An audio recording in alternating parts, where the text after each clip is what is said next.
नमस्कार दोस्तों, आपका एक बार फिर से स्वागत है हमारे आपको शरद पूर्णिमा की ढेर सारी शुभकामनाएं। दोस्तों, इस वीडियो में शरद पूर्णिमा से जुड़े 3 कथाएं सुनेंगे। पहली कथा जो कि है माता लक्ष्मी के धरती पर आने की कथा। शरद पूर्णिमा को रास पूर्णिमा भी कहा जाता है, इसलिए दूसरी कथा में महाराष्ट्र की कथा सुनेंगे। और तीसरे कथा जिनमें 2 बहनें शरद पूर्णिमा का व्रत करती थी, परंतु एक जो पूरे निष्ठा से व्रत करती थी तो वहीं दूसरी अधूरा व्रत करती थी। इस कथा को स्वयं भगवान श्री हरि विष्णु ने ब्रह्मा महर्षि नारद जी से कहा था। तीनों कथाएं बेहद सुंदर है और जो इन तीनों कथाओं को सुनता है वह धन्य है। इसलिए आपसे विनती है, आप कथा पूरी सुने कि इस कथा को सुनने के बड़े चमत्कारी फायदे हैं। तो आइए कथा का श्रवण करें, पर उससे पहले शरद पूर्णिमा का महत्व जानें। आज चंद्रमा 16 कलाओं से युक्त होता है। आज से ही शरद ऋतु का आरंभ होता है। आज चांद की रोशनी के माध्यम से अमृत वर्षा होती है। शरद पूर्णिमा की शीतल चांदनी में भगवान श्री कृष्ण ने गोपियों संग महारास रचाया था।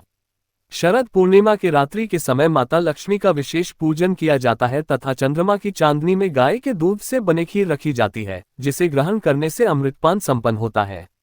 ऐसी महान महत्ता रखती है शरद पूर्णिमा। तो आइए सुने से जुड़ी दिव्या एवं पौराणिक कथाएं, जिससे जीवन में भगवान श्री कृष्ण, माता लक्ष्मी और चंद्रदेव की कृपा सदैव बनी रहे। जय शरद पूर्णिमा माता की। चलिए अब वीडियो शुरू करते हैं और सुनते हैं। माता लक्ष्मी के धरती पर आने की दिव्य और पौराणिक कथा। एक बार भगवान विष्णु के मन में धरती पर घूमने का विचार आया तो वे अपनी यात्रा की तैयारी में लग गए। स्वामी को देखकर मां लक्ष्मी ने पूछा, आप कहाँ जा रहे हैं? तो विष्णु जी ने कहा, लक्ष्मी जी मैं धरती लोक पर घूमने जा रहा हूँ। तो माता लक्ष्मी ने कहा, हे देव, क्या मैं भी आपके साथ चल सकती हूँ? भगवान विष्णु ने कहा, एक शर्त पर तुम मेरे साथ चल सकती हो। तुम धरती पर पहुंचकर उत्तर दिशा की ओर बिल्कुल नहीं देखोगी। महालक्ष्मी मान गईं। मां लक्ष्मी और भगवान विष्णु जी धरती पर पहुंच गए। अभी सूर्य देवता निकल रहे थे। रात बरसात होकर हटी थी। चारों ओर हरियाली ही हरियाली थी। उस समय चारों ओर बहुत शांति थी। धरती बहुत ही सुंदर दिख रही थी। मां लक्ष्मी मंत्र मुक्त होकर धरती को देख रही थी। वह भूल गई कि पति को क्या वचन देकर आई है और चारों ओर देखती हुई कब उत्तर दिशा की ओर देखने लगी, पता ही नहीं चला। उत्तर दिशा में मां लक्ष्मी को एक बहुत ही सुंदर बगीचा नजर आया। उस तरफ से भीनी भीनी खुशबू आ रही थी। बहुत ही सुंदर सुंदर फूल खिले थे। यह एक फूलों का खेत था। महालक्ष्मी बिना सोचे समझे उस खेत में गई और एक सुंदर सा फूल तोड़ लाए। जब मां लक्ष्मी वापस आई तो भगवान विष्णु जी की आंखों में आंसू थे और भगवान विष्णु जी ने मां लक्ष्मी को कहा कि कभी भी किसी से बिना पूछे उसका कुछ भी नहीं लेना चाहिए। साथ ही अपना वचन भी याद दिलाया। मां लक्ष्मी को अपनी भूल का पता चला तो उन्होंने भगवान विष्णु जी से इस भूल की माफी मांगी। तो भगवान विष्णु जी ने कहा कि जो तुमने भूल की है उसकी सजा तो तुम्हें जरूर मिलेगी। जिस माली के खेत से तुमने बिना पूछे फूल तोड़ा है, यहाँ एक प्रकार की चोरी है, इसलिए अब तुम 3 साल तक माली के घर नौकर बनकर रहोगी।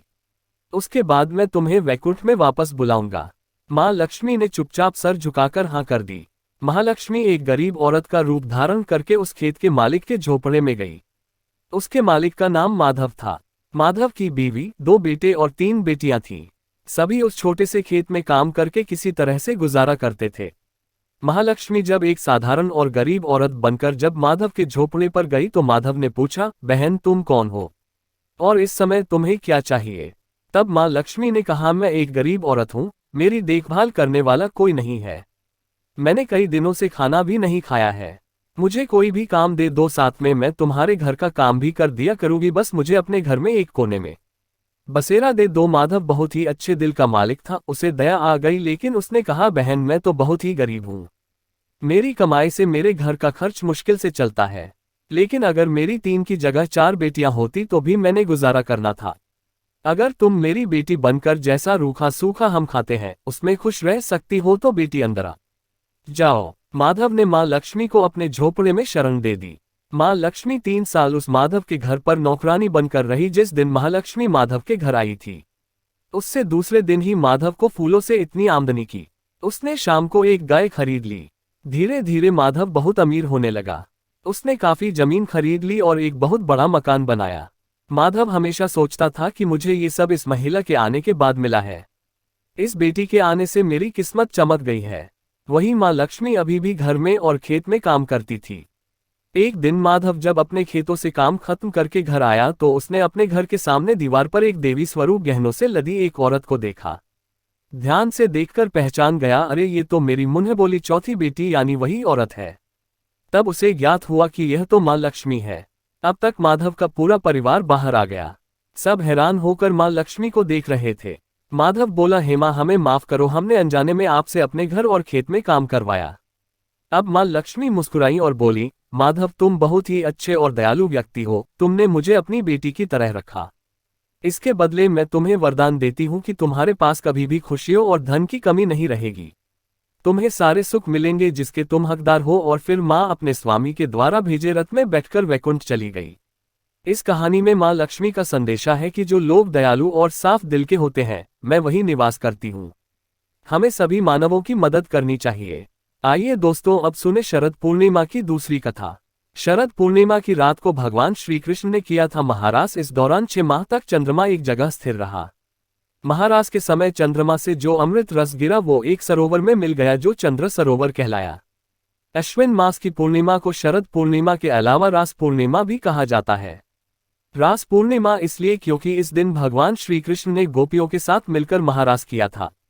गोवर्धन पर्वत के पास बसे पारसौल गांव में सूर्य श्याम सरोवर पर शरद पूर्णिमा की चांदनी रात को जब श्री कृष्ण गोपियों के साथ नृत्य कर रहे थे, तब चंद्रमा भी यह नजारा देखकर एकटक ठहर गया था। गोवर्धन धाम से करीब 2 किलोमीटर सोख गांव की तरफ चलते हुए रास्ते में सूर्य श्याम चंद्र सरोवर दिखाई देता है। मान्यता है कि शरद पूर्णिमा की रात को भगवान श्री कृष्ण अपने सखाओं के साथ यहां आए और मुरली बजाने लगे। मुरली की धुन सुनकर सभी गोपियां अपने काम को छोड़कर दौड़ी चली आए। हर गोपी चाहती थी कि वो भगवान श्री कृष्ण के साथ नृत्य करे। जब एक एक कर हर गोपी ने भगवान श्री कृष्ण से आकर अपनी मन की बात कही तो भगवान श्री कृष्ण ने उनकी इस इच्छा को पूरा करने के लिए सभी के साथ नृत्य किया। एक ही समय पर श्री कृष्ण करोड़ों रूपों में हर गोपी के साथ नृत्य करते नजर आ रहे थे। यह दृश्य इतना मनभावन था कि इस महारास को देखने के लिए चंद्रमा ने अपनी गति को स्थिर कर दिया। महारास में चंद्रमा इतना खो गया कि 6 महीने तक भोर नहीं हुई। यह महारास 6 महीने तक लगातार चलता रहा। भगवान श्री कृष्ण का महारास देखने के लिए स्वयं भोलेनाथ भी खींचे चले आए, लेकिन जैसे ही वे वहां पहुंचे, गोपियों ने उन्हें दरवाजे पर ही ये कहकर रोक दिया कि यहां सिर्फ गोपियां ही आ सकती है। फिर इस अद्भुत पल को देखने के लिए महादेव ने गोपी का रूप धारण किया और महारास में शामिल हुए। उनका यही रूप गोपेश्वर कहलाया। महारास के समय शरद पूर्णिमा का चंद्रमा 6 माह तक स्थिर हो गया था। उस समय चंद्रमा की शीतलता से जो घनीभूत अमृत रस धरती पर गिरा वही रस एकत्रित होकर सरोवर बन गया। तब से इस सरोवर का नाम चंद्र सरोवर पड़ गया। इस सरोवर में आचमन करने से भगवान का आशीर्वाद प्राप्त होता है। अगर कोई व्यक्ति इस चंद्र सरोवर में स्नान करता है उसकी सारी मनोकामनाएं पूरी हो जाती है।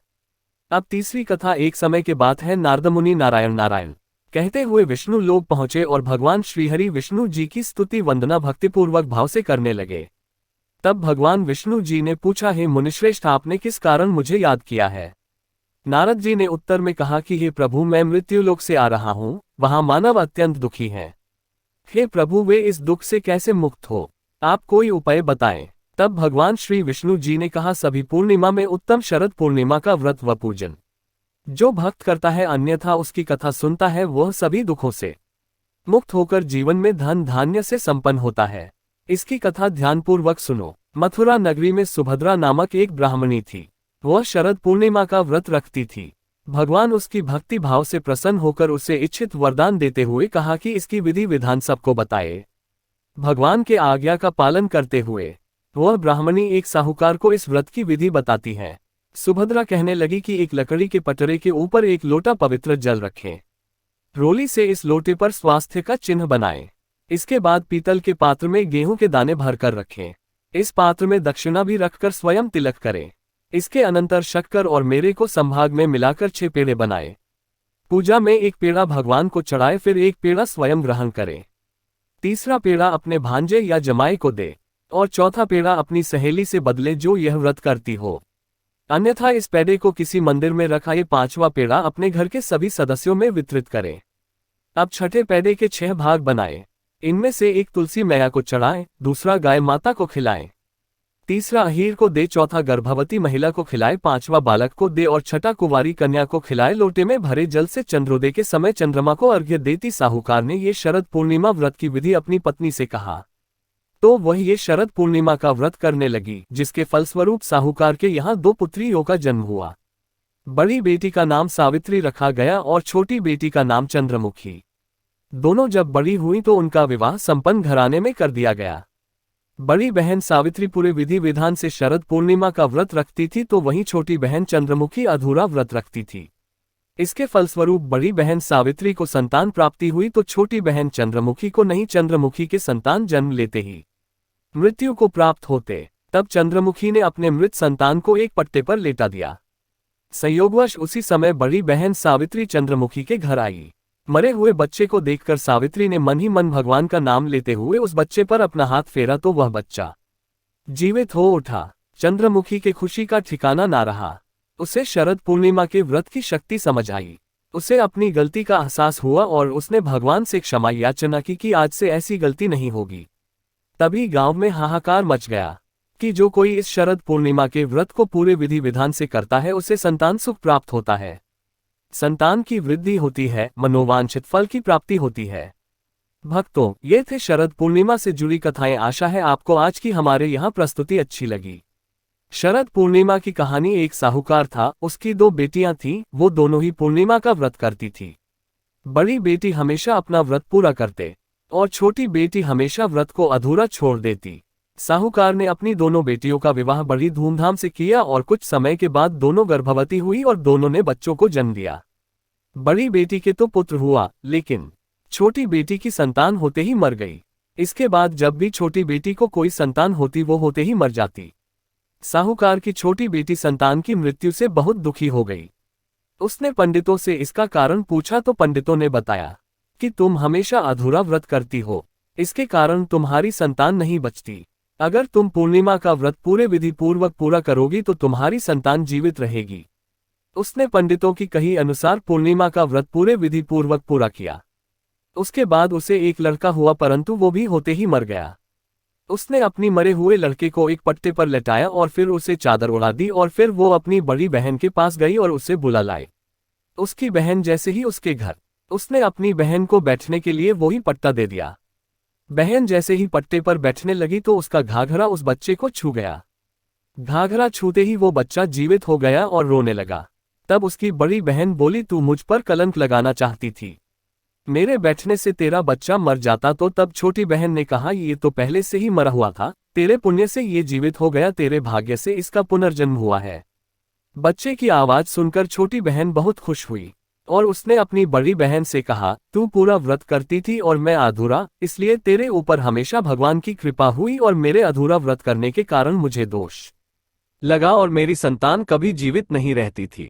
आज तेरी भाग्य से मेरी संतान जीवित हो गई। ये बात उसने राजा से कही और राजा ने पूरे गांव में धधोरा पिटवा दिया कि जो कोई भी व्रत करे वो पूरा व्रत करे और अधूरा न छोड़े।